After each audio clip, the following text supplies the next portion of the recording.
right, Steven's family, welcome back to the channel. We are trying something new. Who'd have thunk we'd be doing a podcast?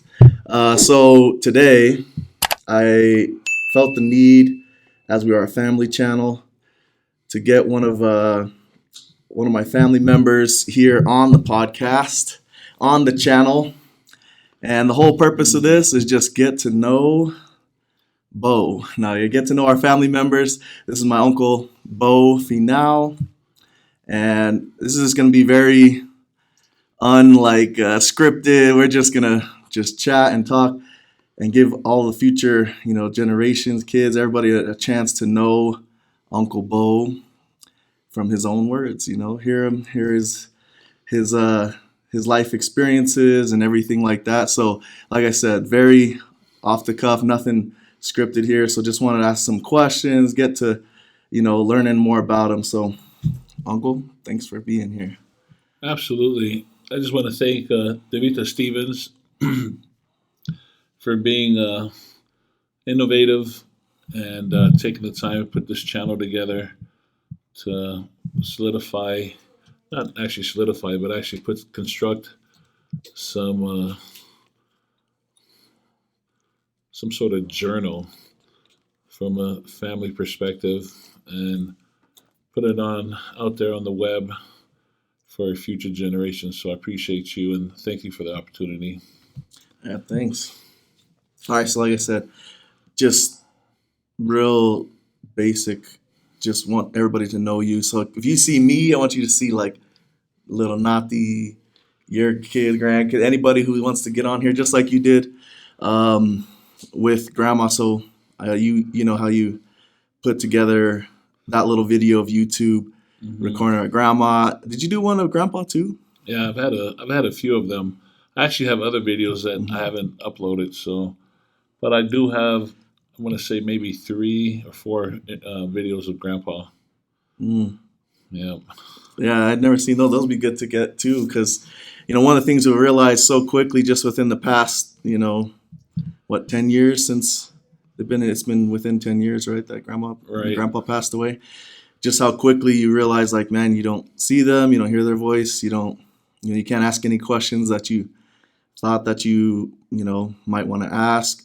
So for you, I think my first thing would just be like going back to the very beginning. Like, what's your earliest memory? Is it back in Tonga when you're a little kid? Do you have what's the earliest memory that you could think of that's as far back to the very beginning of your life? Right. I can actually still remember living on the island, living in Tonga, and I still remember the rains and the floods that came into our home in excuse me, in Fau'i, in Tonga. I also remember going to the ocean with my father and my brother Dave, and I still remember some of the animals that my father had on the farm back in Tonga, and also I wouldn't say it's just a reel of just a constant of constant events, but they're more like snapshots. Just because I think of the age when I came to the U.S., I was around 3, and being the youngest of 8 children, I'm the youngest. Devita's mom here is the second oldest, and I'll just share a little bit of that. Is that when the family immigrated here to the U.S., I want to say the year was 1974. My mother is one of 13 children, and her family was the last to immigrate here to the U.S. because we were the largest, and they needed the rest of the siblings, and some of them were still single, some had very few children. They needed to come here, work, and we needed sponsorship from each individual to get us here to this country. And the actual first person that came was our oldest sister, Lupe. She came here, I want to say, right around 1969 or 70. And she was here for a few years to get things established and try to get the wheel turning, getting us back into this country. And then a few years later, we came. Tevita's mom here stayed back in Tonga and was serving on a church mission. So she was the last to come here. So, um, in addition to answering the question about my earliest memories, I'm just so thankful for each one of those siblings. And I know there were just so many different sacrifices made. But I think in being around any third world country and people who immigrate to this country, I think the stories are similar in a lot of different ways. There's always a struggle, there's sacrifices that are made. And sometimes you look back, you don't know how you did it. But I do look back and I think that through perseverance it happens. However, it always starts with a vision. And I think that's where everything, you start with a vision and you just see your family get into this country. You don't know how, or you don't know, you don't probably don't feel like you have the means or capital, but for some reason it ends up happening. So, Got you. long answer to a No, that's simple what question this is. about my That's what this is all upbringing, but about. And I'm thinking, like I said, this is very off the cuff, right, just so people can see you. I'm thinking maybe we move this up right, and we actually just move turn, a little bit closer to each other like this. right, And we'll actually both be in the shop more and actually we'll kind of be facing this way a little more. Perfect. perfect. All right. Yeah. So I do something for me that's always like moments that I have like nostalgia and I go back are those moments of like earliest age, like when I was really young, memories like that. Right. So when you're having these memories, you remember going to the beach and helping your dad and all that. Like, how old were you? Yeah, I want to And say I can was you remember probably, like some specific like stories that really like maybe kind of defined your childhood even? hmm, I can remember the reason why I remember going to the ocean is because of hopefully I don't know what version this interview is going on, but this um, I remember going to the ocean with specifically my brother Dave Hmm. and with my dad, and the reason why we went there was because of um, it's skipping my mind, but we actually got the foreskin chopped Oh, you had with your circumcision.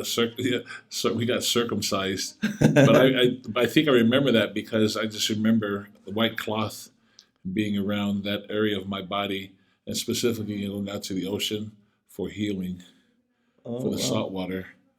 Now, I may be incorrect, but the only other person that would confirm that would be my brother Dave because he was 4 years older. And I wouldn't necessarily that define me, but I do remember getting in some fights and stories that my mother shared with me that were just unique to me in growing up. I remember once she told me that I was once lost, and they basically spent the entire day looking for me. And they had searched the village, they looked around the house, they looked underneath the house, they went to neighbors, and the evening, dawn was coming.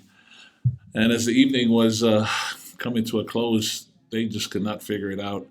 So my mom went to go sit down on the couch, and lo and behold, she saw me in a corner, and it spooked her. And when she turned around, she saw me just sleeping, standing up. And when she saw that, she was quite shocked, thinking, this kid right here is a little bit off in a lot of different ways. Like, what child just stands there? She says it was literally hours. So I basically took a nap standing up against the back corner of that couch, and that's why they couldn't find me. It's because some reason I was just playing back there. But I think that in itself might have defined me just because of some of the awkward ways I've done things to sort of define. I don't know necessarily it defines me, but really maybe the way I would say my creator had put me on earth as an addition to those that have gone before me, more specifically my older siblings, because I think we all of us played a role, sort of like a body. We all played different types of roles in order to get us established on the island, getting us moving forward, and then coming to America, looking for opportunities in education and betterment of livelihood and so forth. So, Yeah. yeah, So how old do you remind me? How old were you when you I would say I was like 2 or 3 when did you leave the island? in 1974. How old were January. you? I was 3. Oh, that was when you left. So you're Yeah, So those memories are still maybe like blurry because you were still so young when you left. So like remembering what Tonga was is. Yeah, and I think what happens is if you're young, at least in my case, when I was young, I just remember spurts of these events happening, and then when they're retold on a handful of occasions from my mom and a couple of my siblings, and even some from my Mm-hmm. aunts, they remind me. There was another one that they had shared, and that is there was this law enforcement individual had a daughter. Well, actually has a daughter.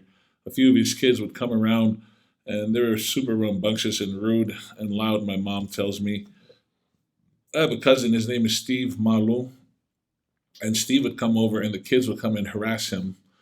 And he had a hard time protecting himself. My mom said I would go get a rake or a long shovel and start swinging it around like a helicopter. And apparently, one of the other girls was dodging that and got hit by it. And apparently, they came back on another occasion attacking the same cousin, but this time I went and got a machete.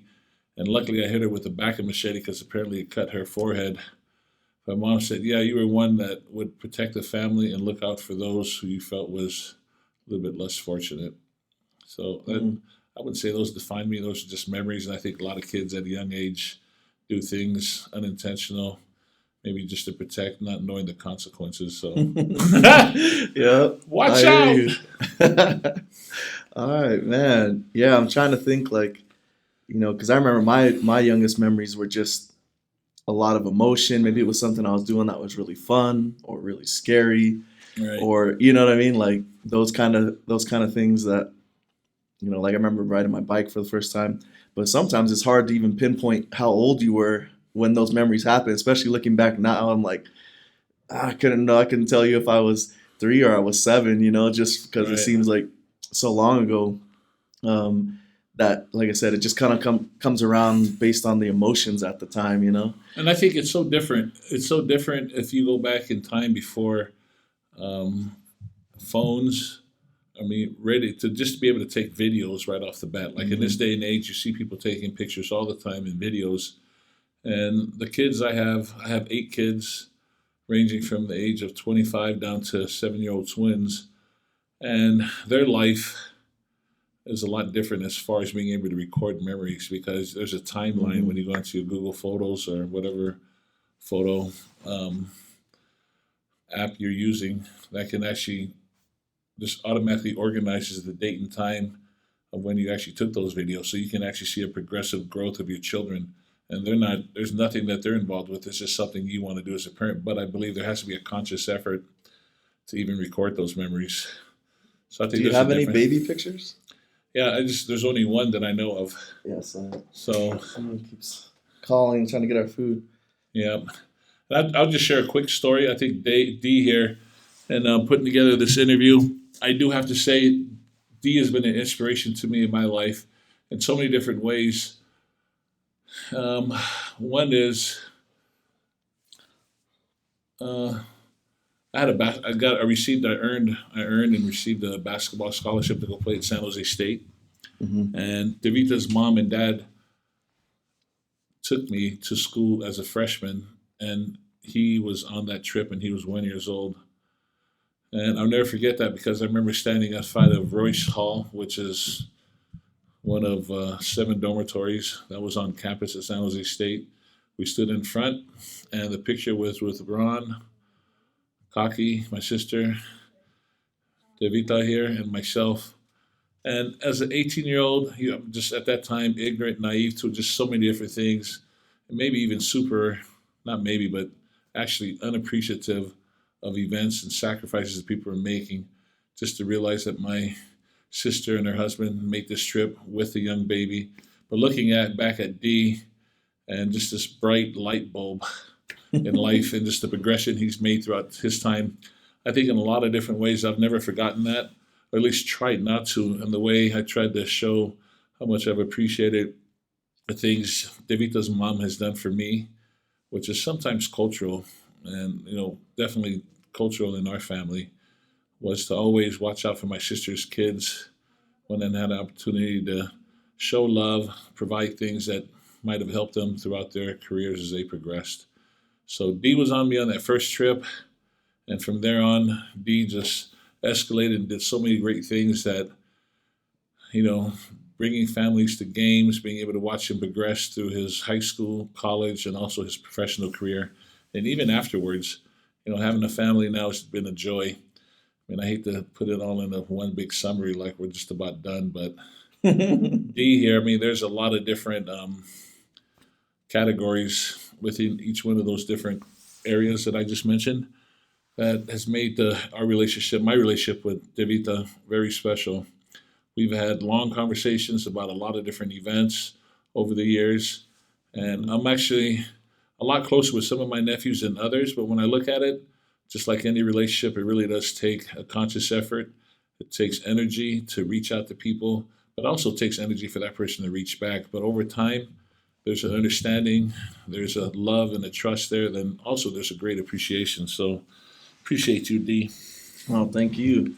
Yeah, I can remember some of my earliest memories as a kid.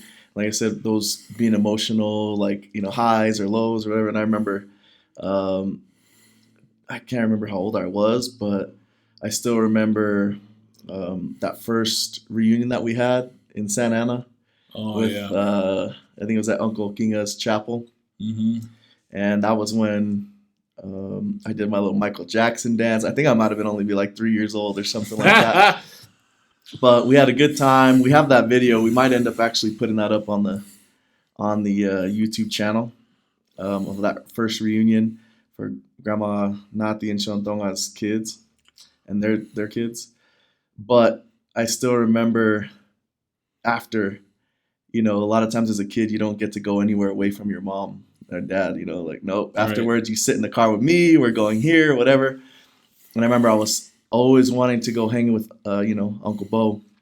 And I asked my mom, I want to ride with Uncle Bo. I want to ride with Uncle Bo. And Chris, I think, might have been riding, and some of the other cousins, Chris, my older brother, and some of the other cousins might have been riding with Uncle Bo. And I don't know if at that time it was the purple Honda yet or not, but it was maybe it was one of Grandpa's vans It or was something. definitely a van. Yeah, I think it was a van. And we go to get to get in the car, and I remember I was so happy because my mom let me go off on my own. Like I said, I was probably only like 3, and I got to go cruise with Uncle Bo and all the other cousins. And I remember getting in the car, and just to show you a little bit how Uncle Bo's personality was, he played some music. I can't remember what it was, but it was loud and it was funky. And he said, "Everybody loaded up? Yep. All right, let me get a yeehaw." And everyone said yeehaw. I was like yeehaw, and then we all like took off in the car, and because he just knew we were all having fun and we were happy to be there. And I just remember like that was one of the first memories I had as a little kid going with you. That's prior to even like always wanting to bug you about going to the beach. But I remember you said, "Hey man, let's go. We're rolling out. Say yeehaw." And as we said yeehaw, we drove off. And it's just fun stuff like that you can't fake that or make it up. It's just like that's just who you were, was like about having fun, making everybody feel included and happy to be spending time with you.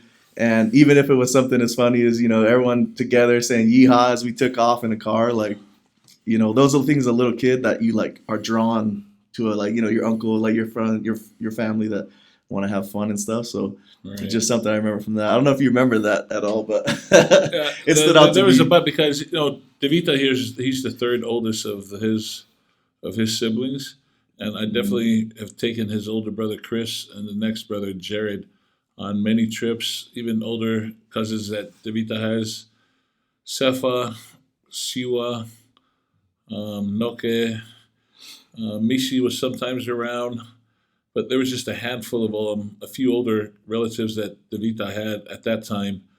Because when you got families of 5, 7, 6 kids, it was just great to have a younger sibling that cared and at least wanted to hang out with your children.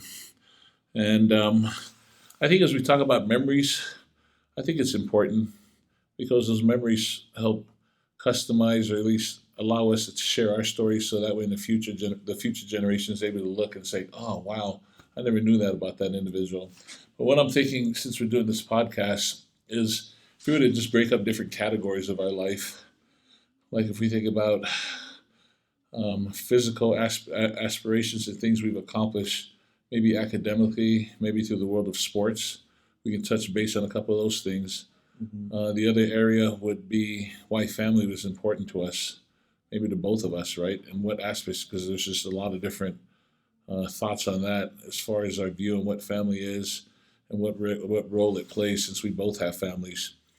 And then I think it's also important to talk about the spirituality of all that, of how that sort of how the spirituality connects everything together. And then I think at the end of that, that'll give us time to sort of talk about some real specific things and then kind Yeah. of blend into one of those other areas. What's your thoughts on that? Yeah, without a doubt. I think the reason I was going back to those first memories there is to kind of get that introduction of like what your Okay. childhood life in relationship to your brothers like that. You automatically you could see how close you were. That you and Dave were kind of like doing things together, whether it was against Right. exercise, going to the beach, like, and also like you said with your mom looking for you and all that kind of stuff is like kind of pulling in like, oh, what did that family unit feel like for you at such an early age, And I imagine probably one of the biggest defining moments for you, even though you were so little, and you'd already kind of hinted towards it, is like who came first to America and did these different routes and how maybe Right. that broke the family apart for a little bit. So you might have drawn closer to one or the other. But what was that like? And like you said, in relationship to the importance of family, all that stuff. But you know, when you finally made that cross across the water, to come to the United States with your family and all that, how did that look like? What did that Yeah, I remember the journey. seem like? In the reunion that we had not long ago, Hmm. we gave some assignments to different individuals to work on some key components that we wanted to share. One of them was put together. There was a booklet, a Finau reunion booklet that was done by Charlotte Mackenzie. That's Lupe, our oldest sister, my oldest sister's daughter, and she did a magnificent job of showing how what areas we came from. So we went from Tonga to Samoa to Fiji to Hawaii to California, and that was the direct. I mean, that wasn't the direct, but that was the The points path. of the path of how we got here. Hmm. And when we came here, there was, let's see, there was basically eight of us because Kaki was still back in Tonga, and then That's my Lupe, mom. She was yeah, serving her mission. was serving a mission. And then Lupe was already established here, but I believe she was in San Francisco. So that was eight of us in a two-bedroom apartment in LA. When you're young, you're not part of that group. You're just not old enough to understand. You sort of just going through the flow. You're hungry, you just find something to eat. You want to do something else, you sort of just do it, right? And then I think of my parents who came here at, they're basically in their, actually going into their late 40s, early 50s, and they're into a whole, just in a brand new environment, limited education, limited resources. Um, Neither one spoke English fluently. And so it's exciting, but also very scary. And I think that was a transition because I'm at that age and I couldn't imagine going to a whole new country, not speaking the language, not having many resources, connections, and thinking about, okay, you got to take care of your family here, feed them, and somehow you have to make it happen. So, and I think through that, it was a learning process. I don't think there was a blueprint saying, hey, just follow these 10 steps while you guys are here Hmm. because there was no one here. The Tongan culture was so very new that there was no Tongans during that time that were actually, you could say, I'm Tongan and I was born here in the U.S. And if they were, they weren't around the Tongan community. There were people who had immigrated here long ago from sailors who came to the islands at a very early time. And even at that time, their line of lineage had been almost decimated where they didn't have much cultural backing to who they were. Hmm. So anyhow, that was the immigration path. What was It's probably your first memory Yeah, I just here remember. in the states and like your home or whatever? Like, what was that first experience like? Like, oh, I'm in this new country. Or Yeah, so I just remember things are just busy. Busy in the sense that if you can imagine eight people living in an apartment in a lower income area of LA, and then you're now just an immigrant, And with that, there's some supervision over me, but it wasn't like, hey, be home at this time, dinner's at this time. There wasn't like a set schedule. I just remember being able to just freely roam, but at the same time, you were just like, hey, just be in within 100 yards Mm. of that apartment. So there wasn't even a yard or anything. It was like you It guys was were on an like the apartment. second We story or lived something. we lived in the second story, and you have to go up downstairs. And see, a lot of that, none of that was processed. It's just that's where you lived, and that's where you went up and down. And so, not much thought was given into that, just because of circumstances. It's not by choice. Hmm. And so, Was it like a gated apartment thing where like you were in it, it or was free to just roam straight in to and the out. street? Yeah, this is right in the city of Lenox. Actually, Lenox is not even a city. Lenox is in the county of Los Angeles. It's actually right next to Inglewood. Some people just call it Inglewood because it neighbors and borders the city lines of Inglewood. And I believe years ago they attempted to get it annexed into the city of Inglewood, and it never happened. So Mm. Lenox is actually a county um, of LA. But a lot of things that happened. I remember growing up at a young age. I've seen people get stabbed, and that, well, a couple people. I just remember the cops coming by, I would say, pretty frequently. There was domestic violence even back then. I didn't know what was going on. I just remember people getting pulled down off their apartment. That's when looking back, I was like, man, that's some hood stuff happening. And then, people screaming, like people getting domestic, cops come breaking it up. At a young age, I was like, looked at that, like, wow. And I remember there was these Tongan dances going on not far from the house where guys would come. And, when you're coming from this third world country with this like black age or dark age thinking, there was fights going on. I remember people knocking on our door that were Tongan, asking my mom for a knife. My wife's like, "What do you need a knife for?" It's like, "I need it for my kitchen." But really, they wanted to use it to go stab somebody at this dance. Mm. Like, I was young, but I don't think I was that naive. I just like, oh, this guy. And now I wasn't really terrified of that. I just thought that's interesting. He would come here for a knife. And my wife, I think my mom actually went to attempt to go think about bringing one. It was a butter knife. He was like, "No, I need one with the sharp end." So I experienced that at a young age. And then I remember one of the most naughtiest things I did, and I did it totally ignorantly, with an ignorant mind. There was this store across the street. This is right on Lenox Boulevard. It's called Market Basket. That was the name of the shopping center. I would go there, and I had my cousin Samson, who was a professional boxer. Um, Obviously, this is years later, but when we were young, he'd come over. We'd go across the street, Market Basket, and those little cheese and biscuit plastic, those little dip you The dip. one you dip the cracker You in dip the. the cracker inside the cheese. Yeah, yeah. Well, him and I went across the street.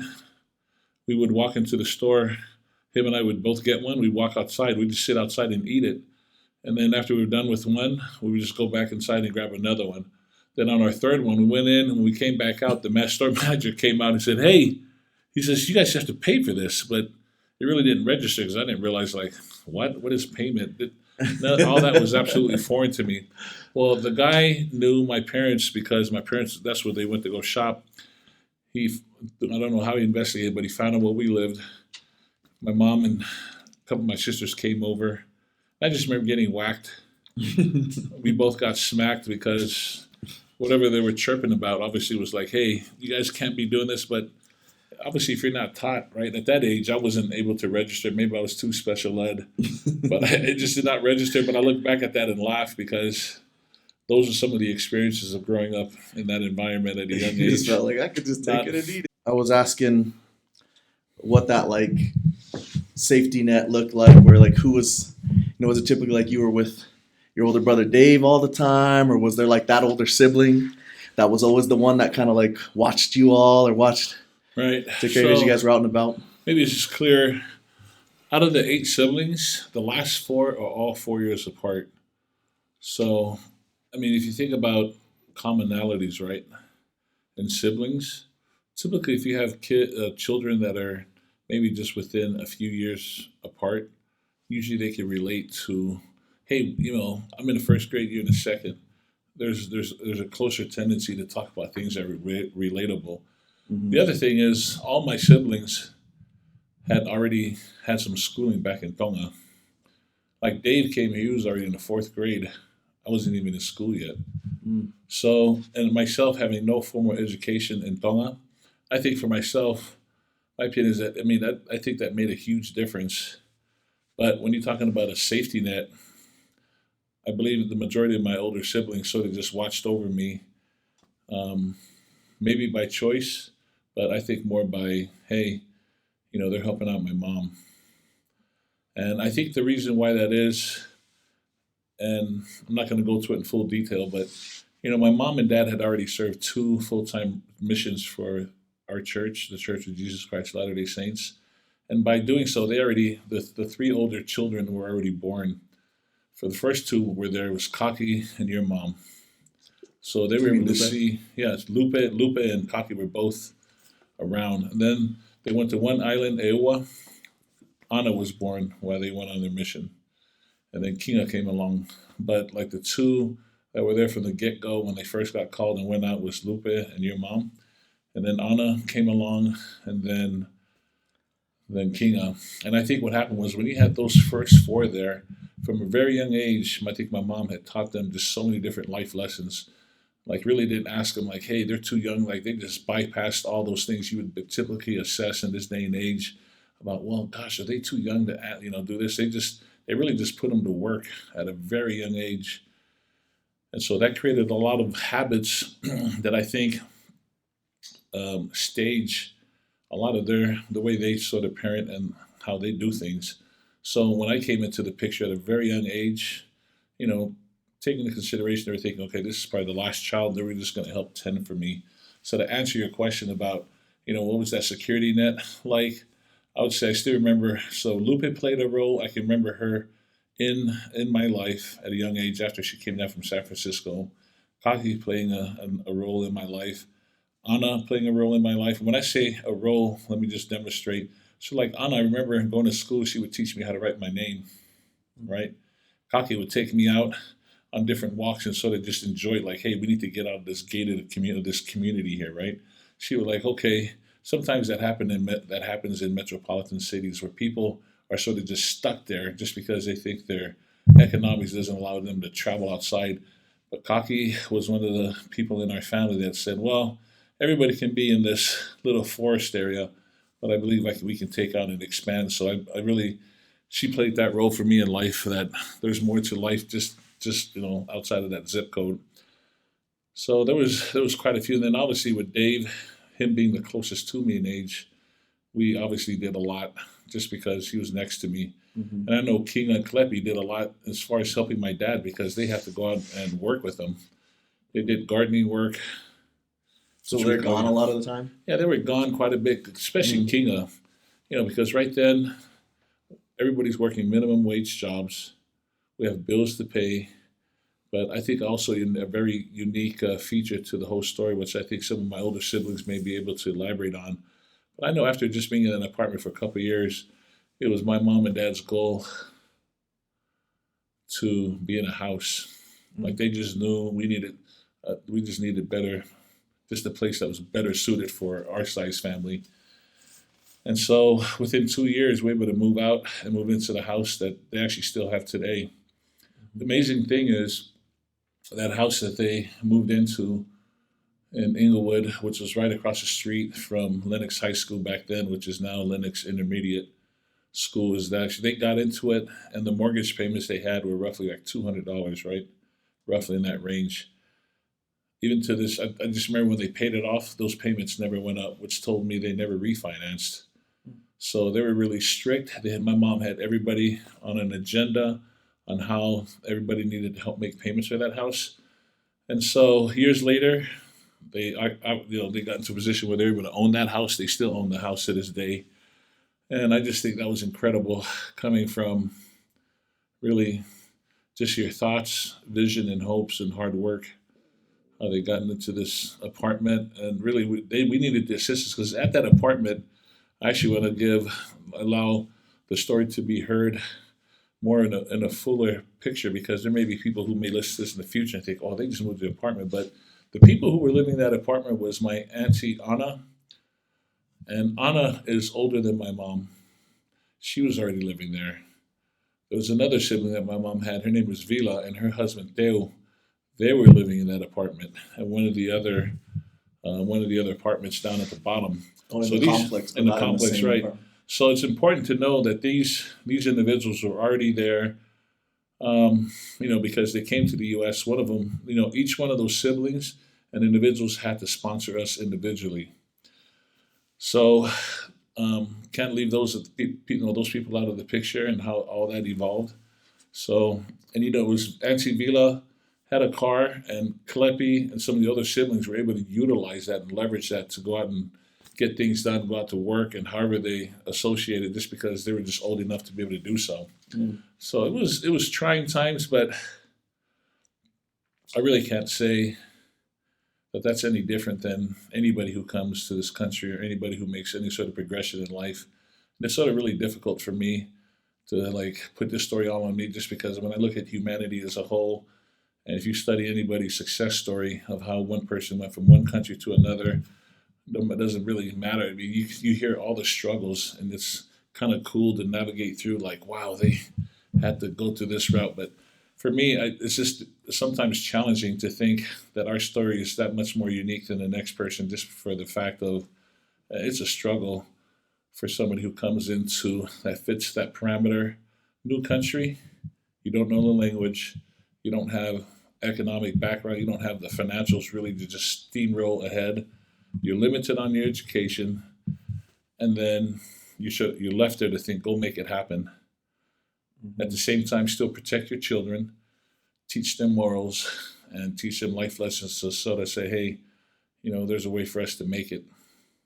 And if there's a way you can sum all that up into a summary, then, that's just my thought on when you sort of ask me these questions about my own specific life story.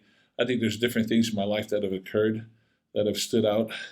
But in that journey coming here, I think because I always looked at, I think I was just blessed with this gift to not really focus on the things that I can't control. A lot of people talk about that. But for me, I don't think I really had to try to process that portion of it, because it was it was like trying to say, "Hey, right now, this place Simon says I want you to breathe." It was like, "Whoa, that's okay. I'm breathing." I don't think that was really ever a thought to think, "Oh, this is a struggle." Well, yeah. So So yeah, you it's bring in a lot of if you think about you're painting this picture of your life and how it like all started. There's this whole other painting part that you just brought in that made me kind of connect some dots because you said mentioned that Samson was there, and so then you right. mentioned how all these other siblings of Grandma Nati were in that apartment. Was Shone his Yeah. dad So I Shone want to Bohan say I them? want Were to they say in that Vila. apartment too? I want to say Vila was in that apartment as well. So But I've been Vila, and Anna, Anna. Shone. No, Shun and them. I believe they live not far from where we were, Oh, okay. but not in the same complex. Mm, I mean, it was probably based on availability, right? So, yeah. but I know everybody was nearby. Mata and them lived down the road. She was not far, maybe just a few blocks, but everybody was in within close proximity. And I remember going there or being there at that time. This is something I'd interviewed my mom on some of the Tongans that were in LA at the time, and she had mentioned some of the families. I think at that time they went to other events that Tongans had, regardless whether these people were of the same faith. I remember going to people's homes and functions that were from the Methodist, Wesleyana Church, some that were from the Seventh Day Adventist, and I want to say even some that were from the Catholic Church. But all that was not. It wasn't. That didn't play a huge role. The fact that there were other Tongans there that my parents could communicate with, Mm. they made there was a real effort for a community-based group that they could meet, associate, and support each other in the different functions that went on. And so That's that's what it was powerful. like in the '70s, right? Yeah. And so, yeah, and I think even prior to that, my mom's older siblings, my mom's the oldest sibling, her name was Mele. She married a guy named Puna Vanisi, and that was a pretty large family. They lived up in San Francisco, and I think San Francisco was, in my opinion, one of the more foundational hubs for Tongans when they immigrated here to the U.S. from Tonga outside of Hawaii. The reason why I say that is because Hawaii was sort of a loop, sort of a net for Tongans coming to the U.S., but the majority of them went to Hawaii, was there specifically for schooling to BYU Hawaii, and then they used that sort of as a segment path to come to the U.S. But those that came to the U.S., San Francisco, I believe, was like the hub, and a lot of Tongans just lived near the airport just for the purpose of being able to pick up families, right? I don't think they came here and scanned out and thought, hey, what's the best real estate? Where can we project and say, hey, let's get these homes that are near the ocean? Because at the time, I looked at the prices of real estate back in those, in the 60s and 70s. The prices of homes weren't that far off as they are today. Like if you look at a house in Inglewood and you look at a house in Manhattan Beach, or you look at a house in Palos Verdes, I remember houses in El Segundo back then were almost pretty relative to the prices of homes back in the 60s and 70s. But I don't think, like I said, it came from a lack of education, be able to have foresight, to be able to think, hey, let's go there, and while we're there, let's look at investments. Yeah. It's like when we go there, let's just blue collar this thing, Yeah, just get into something. Let's get into something, right? Well, right on. Yeah. Yeah, I love going back just down that path of, like you said, it actually reaches out even broader than just our own family. Like you said, there's so many people who immigrate to a new country, like getting your perspective, whether or not there's hundreds or thousands of people that go through that, it's still something that I think a lot of people can relate to, or even it makes them appreciate whether it was themselves or their family before them, what they had to do in order to get them, to where they're at today in a new country, especially here with the American dream. Like coming to Americas is, it's a very known saying, coming to America, the movies about it, that was something that many people did, coming here with this dream that something, a life of something better. And so I think that's a different feature that maybe you have that maybe some other people didn't, was there was family, not only family in the same city, but let alone the same apartment buildings. Like right, some people might have came and they were the only ones, or whoever the first ones were with, Shonepoha, your grandpa, whoever those people were, sometimes they might have been the only family that they had coming, here. So I think your experience too, like, wow, what a interesting way that the family was able to come in and have support, of a family that's already there. Yeah, I think it is interesting because if you look at it, there's a process to how all that happens, right? And I think there's a few different layers that you can discuss. One is, let's just put it into the case here. Like, let's just say hypothetically we came from Germany. Mm-hmm. And I'm not saying this is always the case, but generally, if our family came from Germany, that means there's some sort of education already laid down as a foundation. As far as understanding investments and how things need to happen, there's some parallels as you're making traveling either from Germany or somewhere in Europe down to the U.S. Mm-hmm. I don't think the difficulty and the challenges are the same. But if you come from a third world country, mm-hmm. somewhere in Africa, somewhere South America, somewhere where you just don't have all the features that the U.S. has, right? All the way across the board, from the economics, etc. So if you come here to this country, I believe, with a broader sense of education and an understanding, then I think the struggle is still there, but they're not as challenging, just because you'll say, oh, I recognize this problem, this is how I'm going to go about solving it. Mm. As opposed to the scenario we came with, being Tongan, and then there's a lot of cultural things that we come with that we want to hold tight to ourselves. The question I like to ask is always, if you're so proud from the country you came from, why would you want to come here? Would be the stemming question. The question is, what is it about this country that attracts so many different people from around the world? And if we're talking specifically about the people in Tonga, they call it the Koiki Piriote Pasifiki, which basically means a little period, a dot, a speck in the Pacific, because it is the tiniest, with it being one of three surrounding islands, next to Samoa, next to Fiji. It is the tiniest speck out of those three islands. And to have something that small, you're limited on resources, you're limited on land, you're limited on opportunities. What I mean by that is, when you graduate from high school there, you don't have like, oh, let's go find a 9 to 5. There's only limited jobs for the people 9 to 5. The rest of the people, farming, you have to either go farm, or you're going to have to find a way to get off the island for opportunities. So that's what I mean by opportunities. Mm. So the group, we came here because Tonga was limited on those type of things, right? Probably education too. Oh yeah, but see, even for education, like I just mentioned, I think for every 100 individuals who graduate from high school, I think there's, I want to say somewhere between 5 to 10% that are able to continue on to go somewhere. And in addition to that, at that time there were no secondary educational opportunities. So you're not going to go to college right out of Tonga unless you left and you went to Fiji, New Zealand, Australia, or you came here. And if you're lucky, the government would sponsor you, and you'd be able to go somewhere like Cambridge or one of the Ivy League schools or somewhere out in Europe. Other than that, that was something that they sort of handpicked and allowed that to happen. Mm. So yeah, I think with those challenges, you come here, that happens. The neat thing about the story is basically the evolvement and the development and that entire process, right? Even though I was born in Tonga, I was able to experience those things at a very young age. And the truth is, it wasn't like it was my choice to come here, right? Yeah. I think if you would talk to young kids who are Tongan that might have migrated to one place to another, sometimes they feel like, yeah, I'm originally from here, but the truth is, you know, if it was my choice to come here, that's different. I think the intentions, the way my life turns out, is different. Just because you're just following Yeah. the lead, right? You follow the lead of your parents.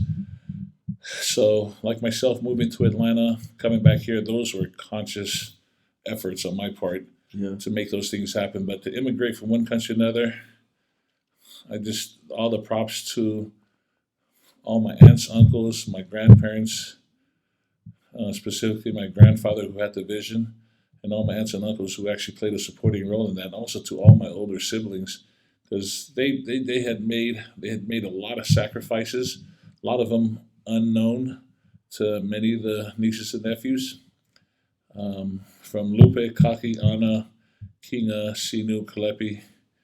I think those guys made probably the most sacrifices. Dave and I sort of just came along as a ride, Hmm. and we sort of enjoyed, at least for myself, just kind of seeing how everything sort of evolved, right? And I Yeah. think I was able to bear the fruits of a lot of the sacrifices they made. Yeah. I don't know if that answers it, but Yeah, definitely. That brings me kind of like maybe even just shifting gears a little because I know we've been really focusing on like these childhood experiences, but you were in one of like, in my opinion, one of the like coolest cultural kind of like time frames of growing up as an adolescent is like late 70s. You had like kind of like a little bit probably tail end of the disco moving into the 80s, which is obviously I was born in the 80s. right, So I always have this affinity for the 80s and like that whole vibe with, from MJ to even, I thought Michael Jackson, the music, even basketball, football, a lot of things that were once maybe just kind of these little things were starting to like propel into this next like, you know, this whole culture of what the USA was. Like I said before that, the NFL might not have been as big. The NBA might be as big until like MJ came along and like blew it out to the next level, where it's like a global thing. So all in all, just American culture in that time frame that you grew up as a teen, you were like for me, like I said, like the forefront, the hub, that time of what we know today as like the American culture. And so just kind of like, what were your first like kind of like just experiences with that growing up as a young elementary school teenager with that whole culture and that vibe, like you said, kind of coming in and for the excitement of this place, like kind of like some cool maybe experiences you might have had. yeah. So let's talk about the demographics of what I grew up in. Hmm. So you had this decimal point, a percentage of people from the islands. What I mean by that is people that were just from the South Pacific Islands, right? The Polynesians, Yeah, very Samoan, minimal. Tongans. You were just a decimal point. You weren't even 1% of the population. Next, you had your Anglo-Saxon, your white folks who are from the U.S. Then you had your blacks, your African Americans, but typically mostly American blacks, not the people from Africa, not the people from Haiti. The people that were in LA at the time that I was influenced by were people that had immigrated here, actually migrated here from either the South, the Midwest, and they had just landed in LA, maybe just a few generations, right? And so being growing up with island um, attitudes, cultural philosophies, and being surrounded by that, and then having older siblings who started to introduce um, this type of music, right? And not only music, but the culture itself. And a lot of it, I wouldn't. Sometimes it clashed, but other times it sort of molded and integrated with, Hmm. what sort of just felt good. And I don't know what other word I would use to articulate that, but that would be the word I would use.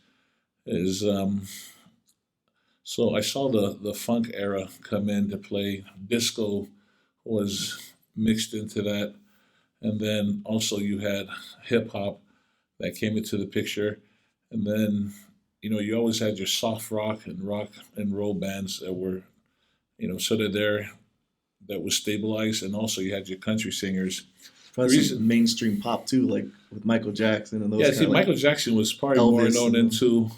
Yeah, Yeah. he was more into the I would say the disco and funk scene. That's not and, pop.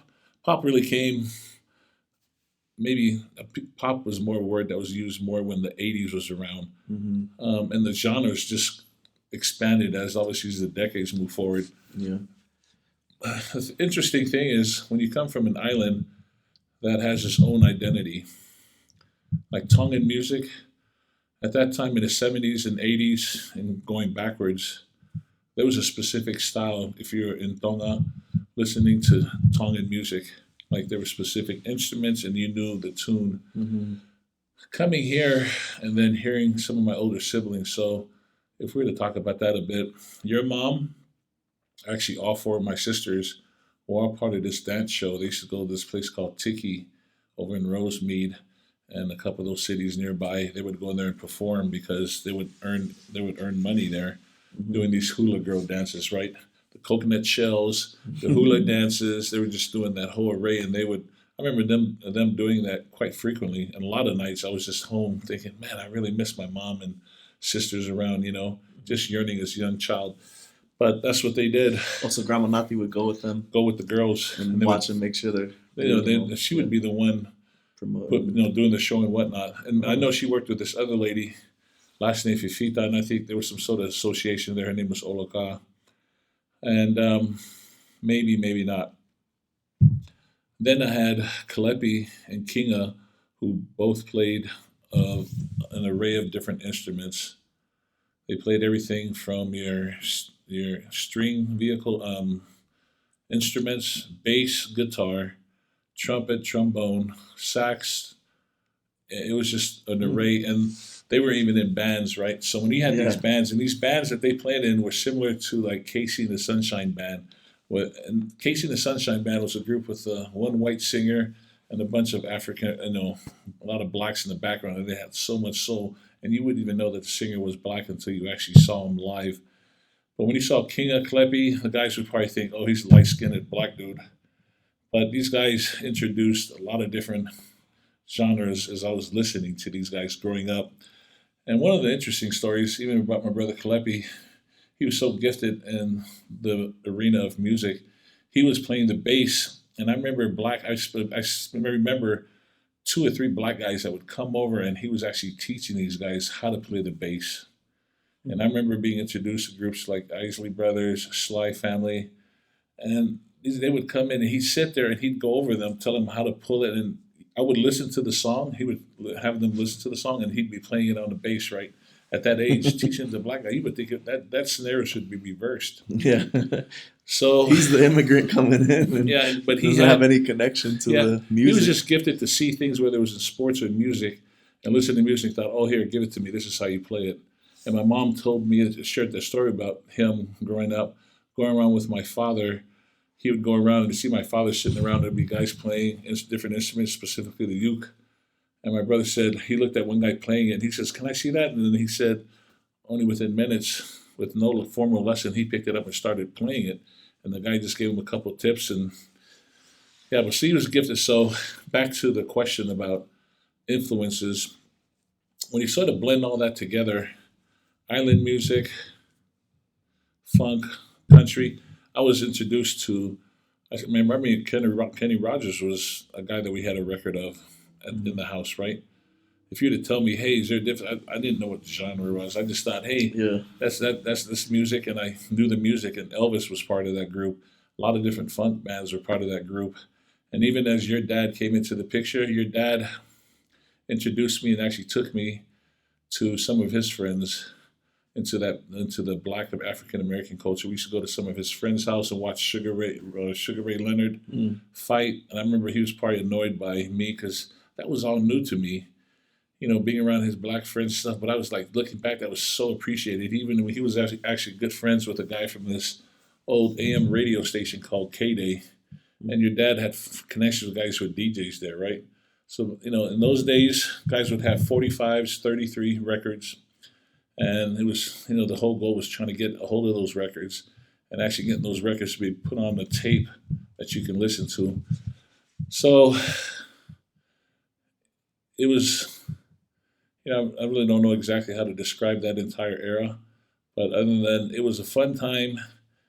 A lot of different dance moves came out of there. It sort of evolved. I mean, hip hop was just on the start of its incline. I mean, actually, it was still in its infancy. I wouldn't say incline. It was still in its infancy. It probably was until the mid to late '80s where it started to become super popular. But um, yeah, I think those are. I don't know if that kind of Yeah. hits one specific question, but it was just in the Ray because I was introduced to it. Obviously, as you turn on the radio, and a lot of it is through my siblings Mm. being intimately involved in those things. And so when I was home, I'd hear my brother playing the trumpet. And it's not like someone's like, "Hey, I want to hear you play the trumpet." He just played it. He would just play Yeah. the bass.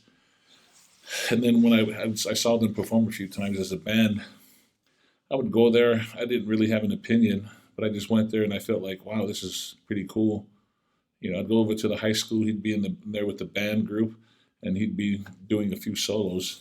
So it was cool growing up like that. Yeah, that's awesome. That's stuff like, you you can't really understand unless you were probably in those times and having those experiences. So that's why I like to ask and see like, man, Oh that's what it yeah, was like. And I imagine there's probably a lot of different people, like you said, whether it's Kalepi or my dad or even, I'm sure at the time Kinga was really into boxing and you got, Sonny Boha and those guys, probably doing some boxing and stuff. So you're getting introduced to probably sports of different kinds. And then when did you pushing into that culture thing, when did that like first take of like basketball? Because we know, if you don't know, Uncle Bo scholarship, he already mentioned to San Jose State, but one of the first Polynesians to even get a basketball, or if not the only first, Tongan to get a scholarship for basketball, but then to go, full ride there, switch over to football, full ride to Utah. Like at the time, you were part of that first, kind of wave of basketball even. So yeah, kind of going back to when you were a kid, when did that first introduction to basketball happen for you that you were like, hey, this is something I like, and kind of that all right. how did that spark? The first intro I got to it was basically in elementary school, just because some of the older kids and my brother Dave during recess, and I remember being either kindergarten or first grade. So I just remember playing. I remember picking up a basketball in elementary school, Uh-huh. and then from there, I just loved it. I actually loved basketball. I enjoyed soccer. I enjoyed baseball, and I enjoyed football. Right, Hmm. and I think I just played. I played all those sports growing up, and those things were just available at the school I was at because you had a mixture of whites, Hispanics, and blacks. Hmm. What school was this? Elementary? This is at Buford. Oh, you were at Buford. Yeah, I was at Buford Elementary, and yeah, and I think in my fourth and fifth grade, one of my teachers said we should make a school team. Basketball. Yeah, and he asked me as if I had an opinion, and I was like, and looking back, I don't even know what he's asking me for, but I know eventually. I remember him asking me, he's like, "Hey, you want to get a team? We could play other schools." At that time, I loved it, the thought of being able to compete, just because I felt like the kids are my school. Yeah. I felt like I was the best at my school, but at a young age, when you're naive, you're in a very small pond. So we actually he opened it up, and he opened up to all the elementary schools. So we had a team. My 5th and 6th grade year, we started playing against elementaries, and we actually won the title for both those little schools. But I remember the first organized sport I ever played was baseball. And I remember playing that. I was either in the 3rd or 4th grade, and one of the teachers had talked to this little league coach. His name was Coach Brown. And Coach Brown, the teachers, the thing that always caught me off guard looking back now was like the coaches told me what I needed to do, and that's just what I did. But I just remember having almost very super minimal support from my house. And it's not like I needed it. It's not like this day and age where, as a parent, if you're not filling out the registration, like all parents just feel like I felt like when the coach said, "Hey, come to practice this time," I don't remember specifically going home saying, "Hey, I got to be here." My mom would just ask me, "Where are you at?" I just said, "Look, I'm playing baseball." And before you knew it, there wasn't like she was giving me permission to play it or not. But it was just other than it's time to come home. So these sports I played in baseball, I mean, they might have showed up to a game, but I don't remember it actually happening, right? And then also in these basketball games, the only person I remember coming to those games was my brother Dave in elementary. And then from the 6th grade going into junior high, I was really looking forward to it. So the influences around there are people like Harold Miner, he was a lot younger, but then you had Byron Scott, he was up at Morningside High School. You had a lot of guys in Inglewood that obviously played the sport, that had gone on to college and also to the professional ranks. And right around the 6th grade, 7th, and my middle school years, I was fortunate to play with a traveling team. And that didn't happen on purpose. I just happened to play football on this Pop Warner team that didn't last long because I got cut. I was too heavy, which made me hate football. But even though I liked it and probably could have played, so I actually used that as a block. And I said, man, this sport right here is for sissies because they're putting it on weight. And in my mind, not knowing that, hey, it's for safety, but I didn't absorb that. So anyways, that's where basketball came in. And obviously my biggest supporters for that and that sport was your mom and dad. This is when you get into that traveling team. Yeah, that traveling team, looking back, I mean, they put on thousands of miles. Looking back, they took me to many of my practices. We went up and down the California coast, San Diego, San Francisco. They took me there. They took me on endless trips to Vegas and just taking me all that. Looking back, like how much I'm in debt to your sister. I mean, to your mom, my sister, for all the help that she's done. I mean, I could never repay her back because looking back at that, if it wasn't for all that and having the exposure, but more importantly, the amount of hours it takes for you to, learn that craft and be able to put in that time and sort of develop and evolve, never would have happened. So anyhow, that's how the sport of basketball came about. And then I loved it so much that I actually went to a private school. Not, again, a friend of mine just said, hey, come to this school, not knowing, I didn't know there was a difference between private and public. But I ended up going to a private school. I knew it was private when I got there, and then they said you have to wear a specific type of clothes. I was like, this is like church every day. And once things started to Pius X? This is Pius X. Yeah. And it was like I passed up 3 other private schools to go there. I passed up 3 other private schools that were a lot closer. It was Bishop Montgomery, Verbum Day, Sarah. Actually, there was another school called St. Bernard's that wasn't that far. So those schools that I could have gone to that were just a lot closer, but there was no invitation to go to those schools. One of the traveling guys on my team named Jesse Woodard had asked me to come out and said, hey, he said, let's go over to school, man. We can go put it on the map. I'm like, I love basketball. I was like, sure, let's go do it. And that's how basically how it happened, right? It wasn't there wasn't much thought or process into like. It wasn't like, the coach is this guy or the team is that. And I went there my freshman year during the summers. I went and played with their team. The coach there said, yeah, we'd love to have you come here. I didn't realize like you had to take all these tests to get in the school. There was this waiting list. But I think that's how basketball started. The truth is, every year when I was at that school football, the football coach came out and asked me to play. So, and how tall were you? Probably. My freshman year there, I still remember it because they weighed me in and they made such a big deal about it. But for me, it stuck in my mind when they did that. I was 6'3", 215, and as my freshman year at the school, But I basically was like fit for basketball, right? And Yeah. football, let me talk a little bit about my football. What happened there? I was at this park called Del Air. That's not far from my house, and we're having our last set of practice before our actual game. But before all that happens, I happen to just walk into the gym. This basketball team is practicing. That's my age. I happen to just pick up the basketball, start playing. The coach is like, "Hey, what grade you in?" He's like, "I really." He says, "Come here, I'll get your number." I basically just that's how I got involved in that traveling basketball team. Hmm. Back to the football. After that practice was over, we had one of our first games coming up. We went to it. The coach tried to bypass me for the weigh-ins because you can be 5 pounds overweight, but I was over that. And this guy coach was like, "You need to go home and eat salad." And there was no, and this coach, he must have been, his IQ must have been low, because when as a team when we would do our final running around the track, I was always in the top five. Yeah, So I you're was up like one of there. the faster ones, right? I mean, I could Yeah, see yeah, slow. if I So, was slow. So yeah, anyhow, running around the track being faster than he's trying to run me more than telling me when you go home eat greens and salad. I'm like, dude, the only thing at my house is like horse and yams. So I think when I went home, what happened was I bypassed the weigh-in.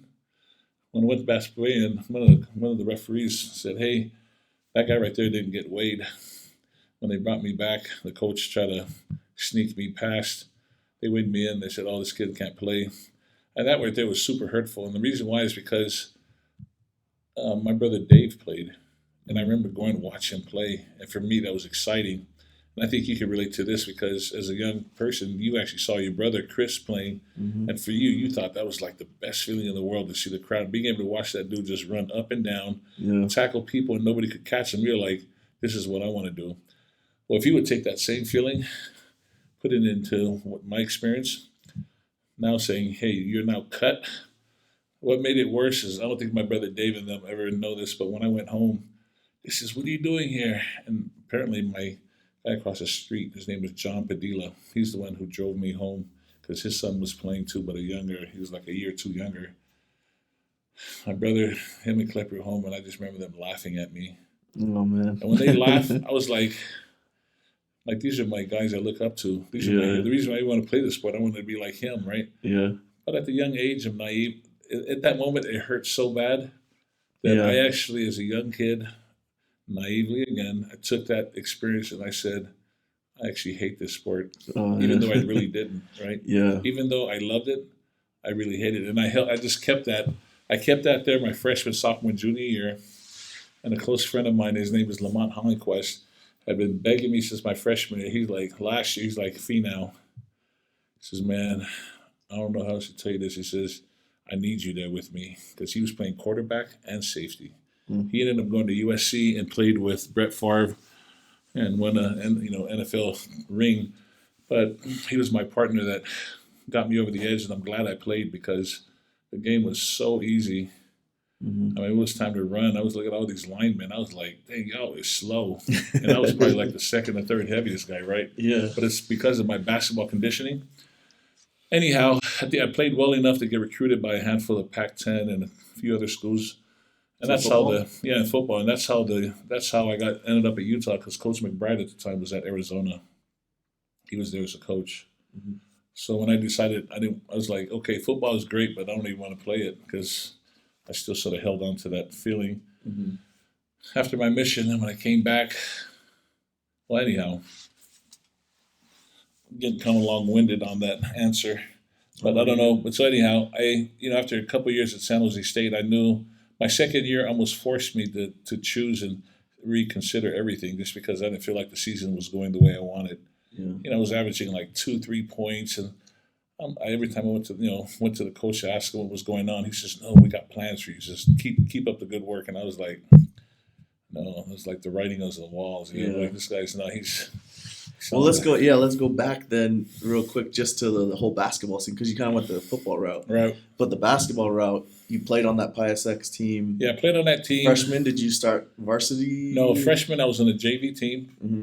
and then on spurts I would play varsity, and then for my sophomore year, going all the way to my senior year, that's we basically. When did you realize in that time though, like you were maybe not necessarily just like gifted in your own right, but just kind of like knowing like, whoa, I'm way better than the average basketball player. Like I'm above and beyond those guys that Yeah. even that I might be able to get a scholarship out of this. Well, I think we provide the setting so there's a better understanding in this private league school. I mean, in this Catholic league that I was in, the schools that were in our region were in our league. They didn't call it region back then, but same thing. There was a school called Bishop Amat. There was another school called St. Paul. There was another Servite, and also Mater Dei. So each one of these schools, and these are college prep schools, right? Like 99% of the kids are going to college anyhow. So when you're playing against this type of competition, kids were almost molded for success. There were people who were older than me at every one of these schools, and maybe a few of the athletes in my school that helped push the envelope. Like staying comfortable wasn't an option. Like you had to be hungry. It wasn't so much that you're just gifted. It's like you got to come in, work. A lot of it has to go to, I had my coach, Mike Murphy, rest in peace. He's passed away now, but Mike Murphy, in a way, played like a father figure for me, outside of my own father. Right, my father was always working, and it's nothing against him, but all of us have different mentors in our life to fill in gaps to help us catapult.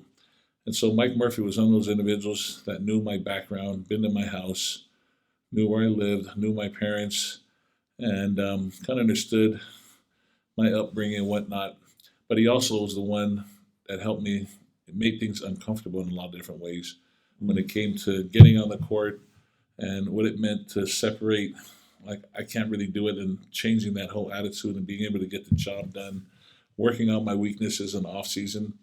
So he really helped push all those things that helped me evolve into a player that eventually will get looked at. And to answer your question about when did I actually know, I don't think there was a point in that in that process where I actually said, "Oh, gosh, I think I'm better than others."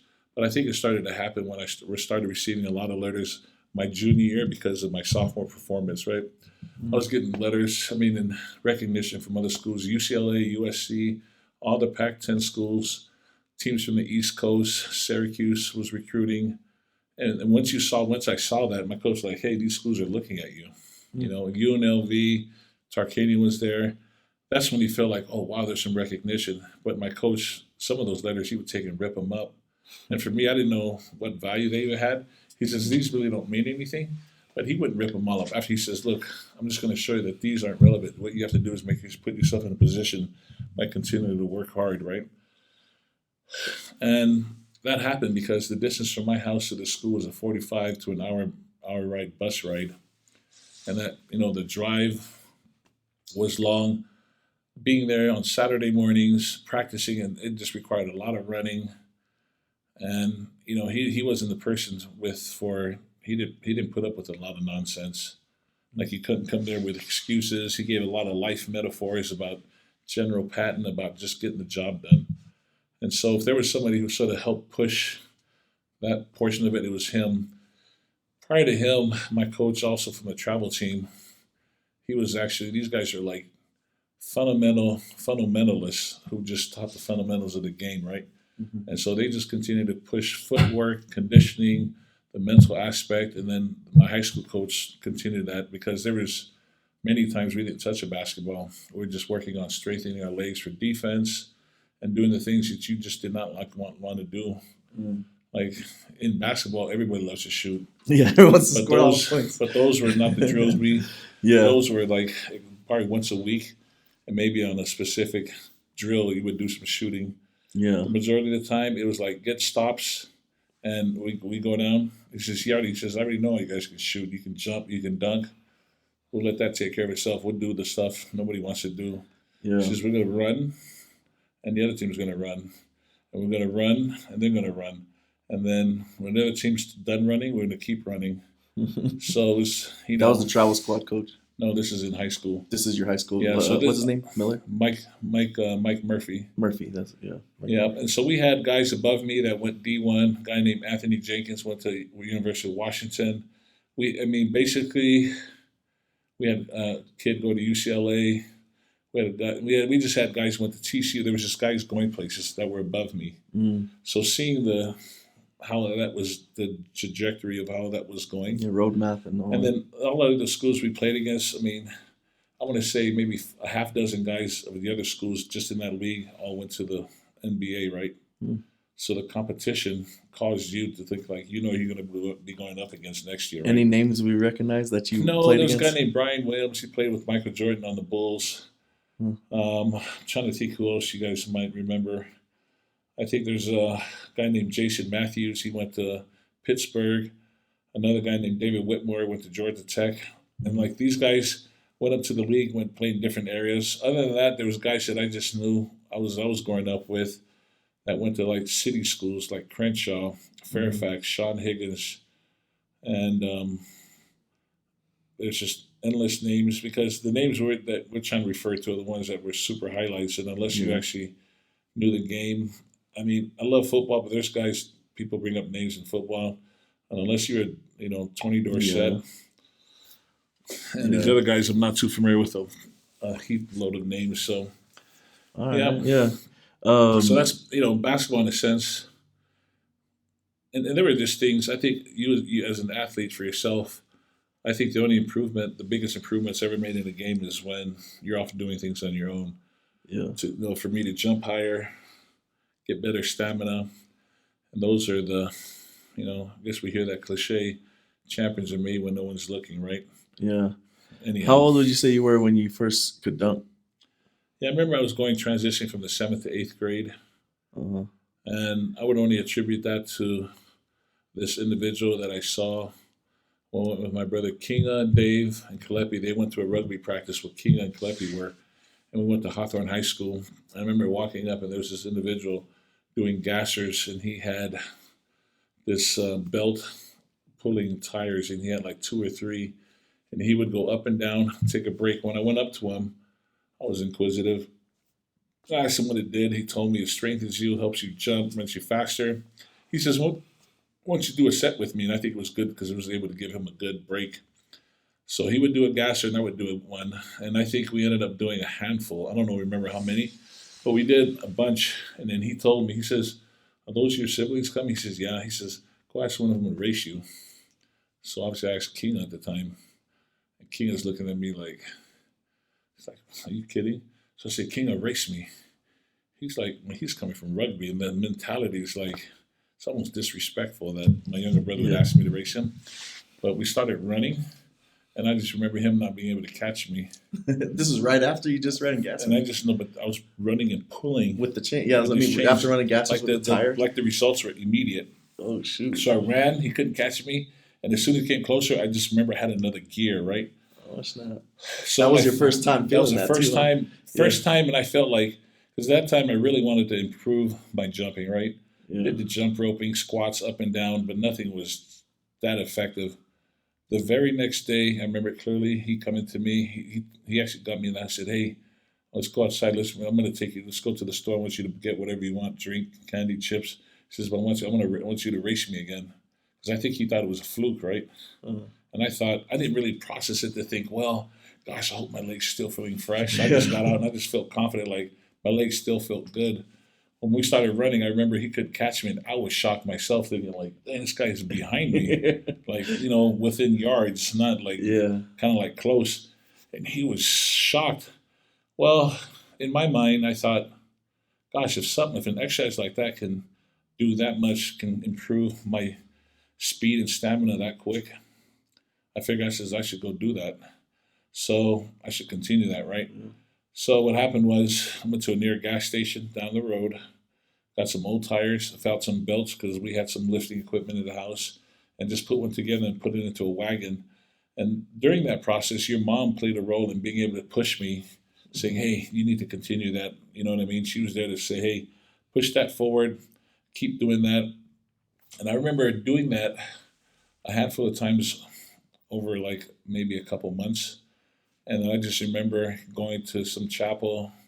I mean, I was just standing right underneath and could just jump up easily but almost pretty effortless, right? Just springs. Unlike if it was like a handful of months ago, I had trouble just touching even, I probably was a good 6-7 inches from the rim, right?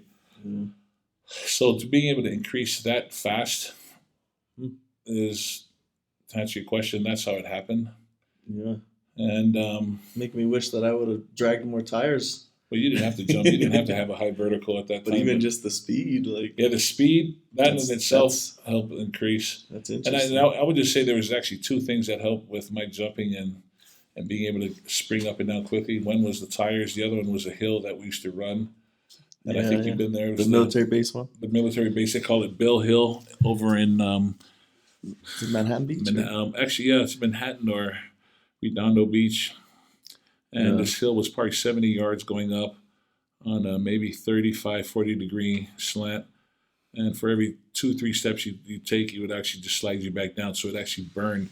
And my goal was just to get up that hill without stopping, even if I was at a jogging pace. And I started to go to that hill and just wanted to love that hill.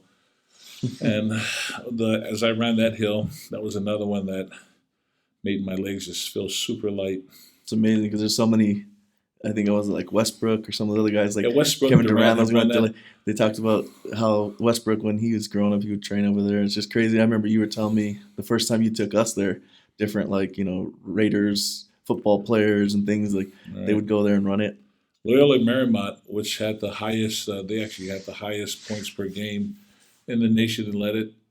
They would come to that hill and they would run that hill as part of their conditioning, right? Mm-hmm. And the results were just, they spoke for themselves. But anyhow, Yeah. that was the basketball aspect of it. I got a quick question on that though, because Yeah. there is a part of your game that's like it's a little mean, a little nasty, a little, like you said, you kind of mentioned that toughness your coach brought in there. Would you say that came from him? What made that? I don't know if it's necessarily a nastiness or just a confidence, but like when you play, you're like in full control. That like you said, get the job done. And it's almost like it was one of the things that kind of inspired me was like you were on attack mode. It's not like you're there to like be buddy, let somebody have an upper hand or nothing. It was like, no, like when Bo has the ball, watch out, he's coming after you. So yeah, where did that spark from, or when did that first maybe kind of turn from you're kind of just out there trying to be the best team player or this that to like no, like I take control of Yeah. the game, or even just like you said, getting my points. Yeah, one of it comes from my brother Dave because we played a lot of basketball together. We played a lot of one-on-ones, and he helped push me. There was a point where I used to look up to him in junior high because I would bring my friends, like, watch my brother, because Dave, he was up there dunking, and Dave had the natural. Like, I don't think he did everything that I did to try to jump up and dunk. I would take my friends up to the high school. He was on the high school team, and he was dunking. So when he was dunking, it inspired me to think, man, I need to get my hop. So I felt like with the desire I had to push through that. But in addition to that, him and I would play a lot of games, repetition game, and we just played until I felt like I can, get to that point. Another thing is, I think when I saw my brother Kinga, there was a game we played against a school called Verbum Day. Andre Miller, who was a point guard for Utah, ended up playing in the league, went to this high school. There's a lot of famous athletes that come out of there. We played in a game with them, and we went into 3 overtimes with this school. Before the first overtime, one of the guys on the other team had come down and cheap shotted one of my buddies right in the back of the head, and the guy about fell over. I came over and grabbed the guy by the chest and grabbed him by the jersey and pushed him back. And when that had happened, 3 or 4 guys came after me, and it was sort of a scuffle because the referee sort of tried to jump in. My brother Kinga jumps out of the stand. You see him just pop out, comes running onto the court, gets in front of me and puts both his fists up like he's ready just to drop anybody that just comes stepping forward, right? When I saw that, I thought, dang, like there wasn't thought going into that. However, that right there affected me to think, like, this dude is ready to Throw it down. That right there just explains so many different things about, man, I got your back. He didn't have to, that right there was a demonstration of like, hey, when it's time to drop and go full out, this is how you do it. Hmm. And I think a couple of those type of experiences, and also being able to see the hard work that both of my parents have been going through, right? Hmm. And I think it's planted in you, and it evolves over time. And I think that confidence grows as you gain this competitive spirit to aim for your best. And if your best is like, well, can I stop this guy?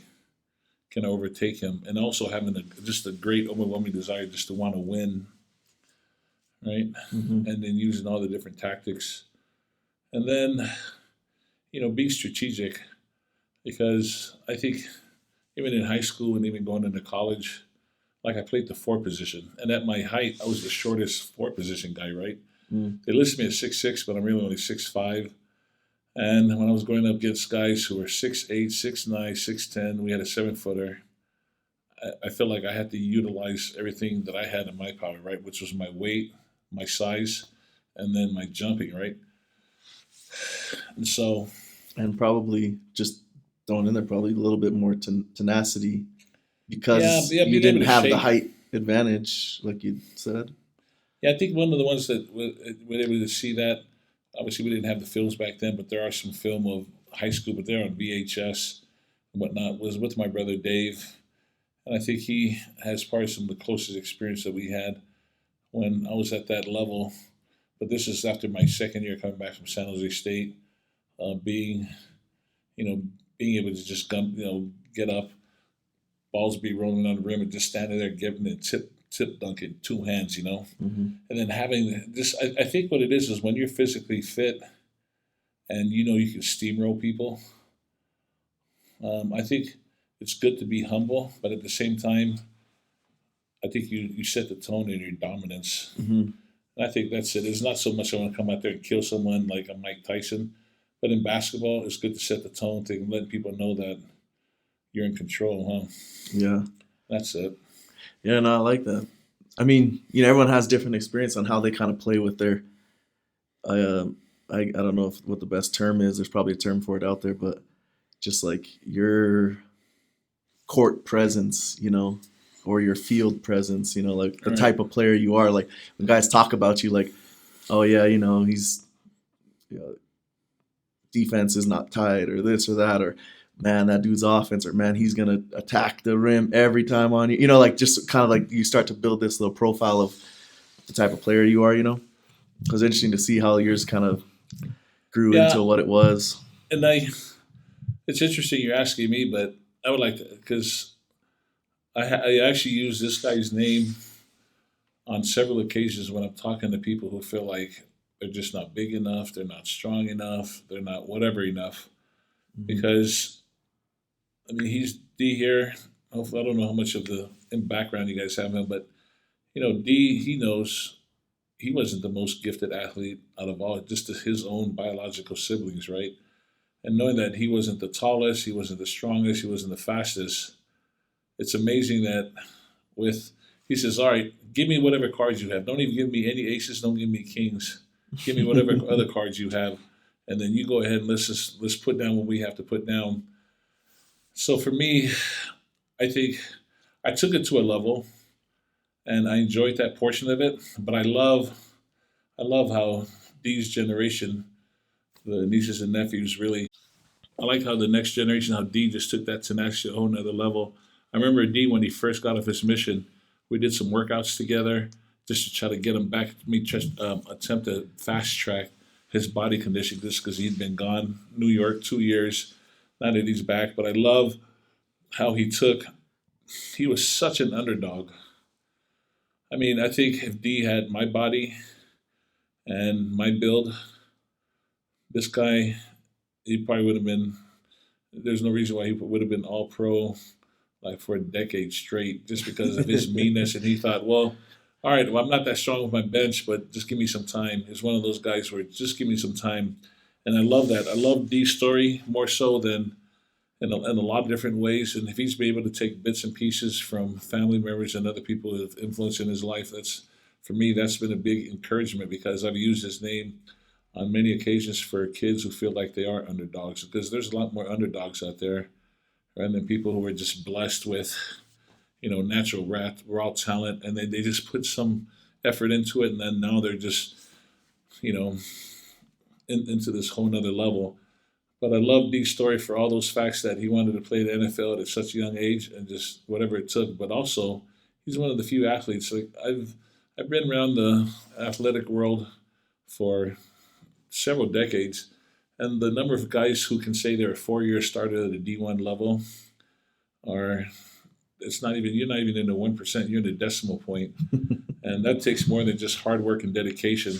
That takes like you have to be almost that you have to almost be insane that type of workout because I think if guys work hard and they follow a regimen, like you still won't be a 4-year starter. Like you might start your last 2 years, maybe even your last year, but to be a 4-year starter, like there's a thing called commitment, and I think if you were to define that, that's you have guys like this guy here.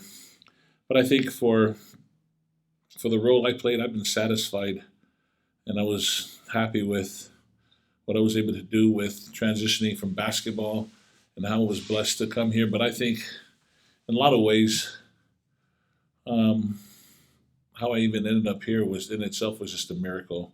I think it was a miracle, like Dee said. I was searching through to find out who was the first Tongan to have a D1 scholarship, and I thought it was someone else because at that time I was like, man, I want to find all the other Tongans, but to come to find out there weren't any. There was actually a handful of group of guys who were playing basketball at Snow College at the same time I was. This guy specifically, Paul Afiake, who was 6'10", super athlete, great guy who played overseas for several years.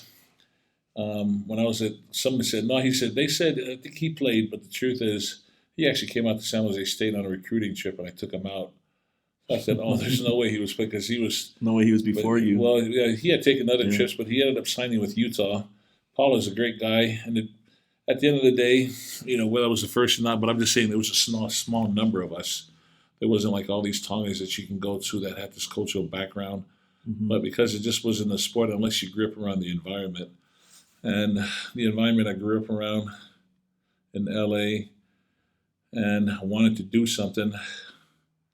And I don't think I ever sat down and processed and thought, oh, I'm an athlete. I just felt like, gosh, if I'm good at this right here, like, keep excelling and keep moving forward, Yeah. Yeah, but I'm thankful because I had older siblings who had the boxers. Kinga was definitely a boxer, could knock people out. I've seen him hit people with gloves and without gloves. Most of them a little bit unconscious for a while. And then you had Kleppy, who played multiple sports. I've been out to watch him play rugby, football, baseball. I've seen him play a lot of different things. So those guys are big influencers in my life. And then people who were just local heroes. My Coach Brown, Coach Wendell, who was my traveling coach, Coach Mike Murphy, who helped sort of mold me. And then also, my late father, who on many occasions had to drive me from where we lived to this private school. And, looking back, it was in a way sort of humbling because you had these kids at a private school that were driving Beamers. I mean, they just drove a variety of different cars, right? But typically when you have parents that can pay for your private school, it was good. We were poor. And knowing that my dad had to come in his work yacht truck to drop me off, in some way it was kind of like, hey, no, this is who we are. This is our path and journey in life. Recognizing my dad had to work. When he dropped me off, he actually went to go gain new business and new houses to work on.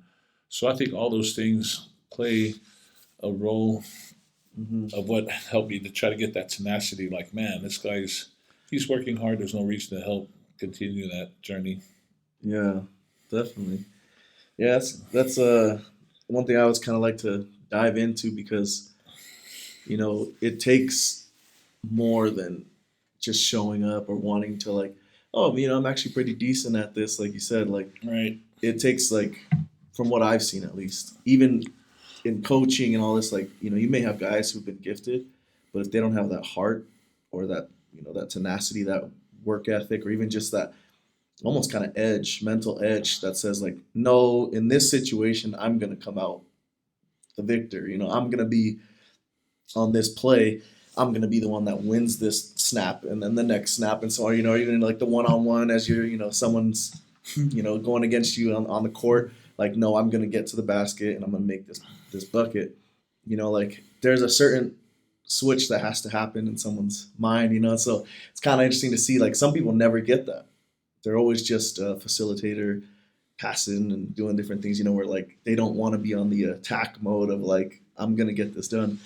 And watching your game and even having played against you was one of those things that actually helped me have the tenacity that I ended up having in the game, was because I realized like, man, I'm going against Uncle Bo. He don't care that I'm, 20 years younger than him and that I'm, going against him. He's like, get out of the way. I'm making a dunk on your head if you don't like come up and bring some force with you, And that was something that made me realize like, that's not because Uncle Bo doesn't care about you or doesn't love you. It's like, no, this is the game.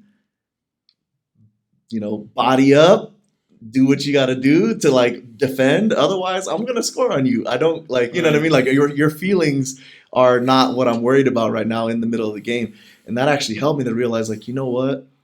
Even playing in like, my first experiences with football and stuff, is like, no matter who that other person is, whatever they got, like it doesn't matter. Like fly in there, give it your all, and if at the end of the day you fail, you don't block them, you don't do this that, like it's actually like this level of respect that you're actually giving the game, that like, no, when you play, you go all in. And I actually got a little bit of that from Uncle Kinga too, like with the fighting and things, like talking mentality with him as I was a younger guy. Mm-hmm. Things like that actually helped me to say, you know what, like go all in, like fly in there like a torpedo, a missile, like, and just give it your all. And sometimes you'll fail, no matter how much I tried against you. Sometimes it's like I put my whole body into you and you're still just like, move up, bucket. It's like, man, okay, what can I do then? What can I do better this time? Right. So then you start working in your mind, like, okay, he's not going to give me a break. So something has to change. It ain't going to be him. It's got to be me. How can my game be better? Like I said, even if something as simple as basketball that I wasn't ever pursuing, I still had that competitive nature. Like, well, I don't want to get showed up here on the court every time we have a family reunion and Uncle Bo comes in and is playing basketball. I don't want to just be like, that little, like on the football game before they have the little paper that the team runs through. Like, I don't want to be the paper. Like, I just get out of the way. Like, we're going straight to the basket. So like that helped, roll over into football, that like, hey, the other person across the line from you isn't going to give you no breaks. Like, you're going to have to make sure that your game is as tight as can be, that no matter what that person does or thinks they can do, it's not going to be enough against you, Right. And so then like that happened to play into when I got into football too, of like being able to overcome those situations where you are set with a one-on-one. Right now, if you don't make this happen, the QB's gonna get sacked, and it's gonna be a safety. Right. Where some guys would be shaking in their boots, like, oh man, like, and sometimes it happens. They get blown up, and a bad play happens. And so that's one of the things I wanted to also just kind of dive in with you, and it's great to hear your side of how you came to be in that. And it starts to make me realize, like, yeah, it does come with a whole molding of friends, of family, of situations, coaches that kind of help you realize that in yourself, that like, hey man, when you're on the court or you're on the field, you're doing stuff, you don't worry about anything else but doing your job the best you can and like going all in. I think there has to be either a moment or a handful of moments where you're just humiliated as well. Mm. And when that happens, that teaches you that you still have a lot of work to do. And I'll never forget that moment when I was playing at these pickup games at this park, and there were just several college players, high school, and even a few players who had played in the league who were done. And I remember there's a part in basketball when you're trying to get a rebound, there's a thing they teach you about boxing out and screening. Well, I remember screening one individual, and literally when the ball went up, he literally just jumped over my back, grabbed the ball, and just yanked. I mean, he just flushed it through, right? Mm. And when I looked up, that was so humiliating. I thought to myself, I just knew how much higher he got, how much authority he had put it down, and that taught me the lesson. So this is what I think. In addition to that's probably a key component to this item we're talking about how to have tenacity is when that happens. I think for an individual, I think a couple things happen.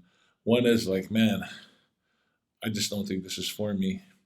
And then they realize, like, I don't think I'm ever going to achieve that status of being able to do that, or I'm never going to allow that to happen. I think humility has to play a role, and either you stay humble and hungry, or somebody else demonstrates to you that you have a lot of work to do. And so that had happened on a handful of occasions where I knew guys were stronger, faster, could jump higher. And instead of giving up, you stay hungry. Yeah. And I think that's just like, I think that has to happen, right?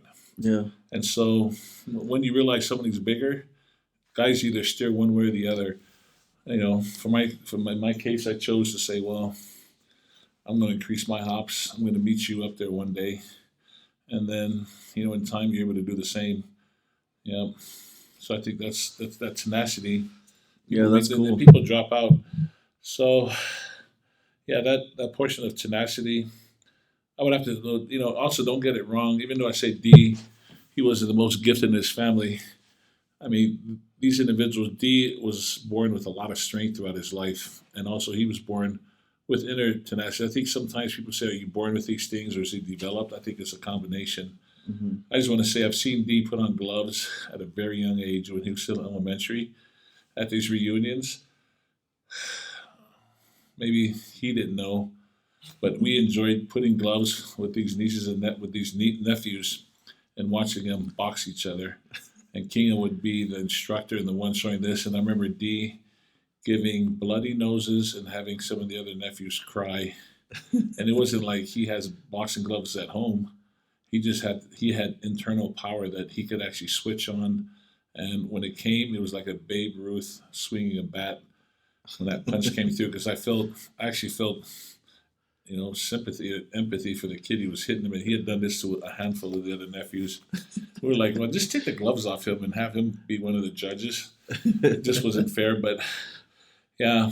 I do remember actually one of the first times I ever even lifted weights was with you and I think Siwa in Grandma's backyard. Right. Because you guys had the little weight set back there. Uh-huh. And I do remember you guys had put on some weight. I don't remember how much it was. But I remember that like all the other kids like couldn't do it. And it was actually like weight you guys were working out with. And I don't remember how old I was. I mean, obviously you were still living at Grandma's house, so it was still, fairly young. But I remember you guys put it on and I did the weight and I just was like you said, I had no clue. I just was like, all right, let me do it. And I lifted it up. And then you and like Siwa looked at each other and you guys were like, okay, D, I don't want you to lift any weights anymore. Like, you don't touch these anymore. You just Right. like you kind of give me the hint that like you're embarrassing us, man. Like you just Right. lifted this, and I remember to myself, I was like, oh, like that was like a boost of confidence. Boost, Like right. oh, like Uncle Bo and you, I think I'm strong. Like I don't even know what lifting weights was. It was just benching. I was like trying to just push it up, and I actually did it. And I remember I was like just shocked that you guys thought that was like oh wow, like dang, he could actually move some weight. But like you said, as a kid, I didn't know how much it was. Yeah. You just go with the flow. Yeah, I want to remember at that time, I want to say that weight was probably just under 200. And whatever age you're at, it was not all the other guys your age weren't even coming close, right? Yeah. I don't So, know. I mean, yeah, I think sports and all that and the tenacity behind it, I think a lot of it, I think it's interesting when you think about sports and pushing yourself and pushing other to go, just to try to dominate and have that tenacity. But I think the important value for those individuals who'll be watching this in the future really is about the theme of always striving to improve and do your best. Because when you do your best, you're actually helping other people. That's relative in all facets of life, right? Like I think I've asked this question just recently to a few people: is could David have been out on the football field and just give 80%, and then come out and think, okay, I'm just going to give 80% or 100% to his academics, right? Well, I feel like wherever you're putting your time in, if you're not giving all of it to whatever it is you've been blessed with, or whatever the discipline and craft you're working on, if you're not giving 100%, then it's just going to bleed in all areas of your life. And I think you just have to do your best, because when you do, obviously, your best, it's just going to show in every other aspect in life, right? It's just going to come out in your relationships, going to come out in everything else. I mean, if you try to cheat yourself, it's like, well, I'm not going to go really hard and I'm not going to do my best and I'm going to cheat myself out of these workouts. or it's just going to show up sooner or later. And then in other areas of your life, I think it's just going to, the same thing's going to happen. So I think that's more important. It's good to talk about how these things and how you gain these tenacity, but it's more important because no matter if you're the guy who's down here, who's underprivileged, you don't have, all the tools to continue to work on it. If that's something you want, and the truth is, not everybody's an athlete. Some people maybe you can apply, but these things can be applied to whatever gift God has given you. And I think that's the key component. That if you feel like you're great at math, then be a mathematician. Edison needed a mathematician to help him invent the light bulb when he gathered his team. So no matter what your gifts are, is to have that tenacity because for him to come up with a light bulb, he had to have that drive because we know some people say he failed 5,000. Other people say he failed 10,000. We just know he really wasn't looking at the failure as opposed to he's looking for the actual result. And I think that when you look at tenacity, no matter what arena you apply it in, there's another person that we know. His name is Russell Nelson. He was a heart surgeon. He gave 100%. He performed the first heart surgery in 1956 here in Utah. At that time, they were taught in his school not to open the heart because too much blood was just gushing out. But he knew that had to happen because many of his patients had died. So that's when he invented and came up with the idea, him and a couple other guys, to create the first heart machine that when you cut the heart open, the valve would bring the blood pumped right through the machine and back into the heart. That was done in 1956, and this was actually the third state that performed that. The point is still relative. He was given 100% to that very specific field he was in, and when he did his best, what happened now that many people now use that machine without giving second thought about who invented it and whatnot. But anyhow, that's my thought, D, about having that tenacity. Isn't just in sports, but like in everything in life, is learning the craft, applying the principle, and just striving. You may not be where you are right now in life, but obviously with work, it's a principle of continue to work at it. You are going to fail. That is part of it. But failing it, I don't know if you want to define it as failing, but you are going to run into difficulties, but just keep pushing through because he just didn't wake up and think, okay, I'm a starter.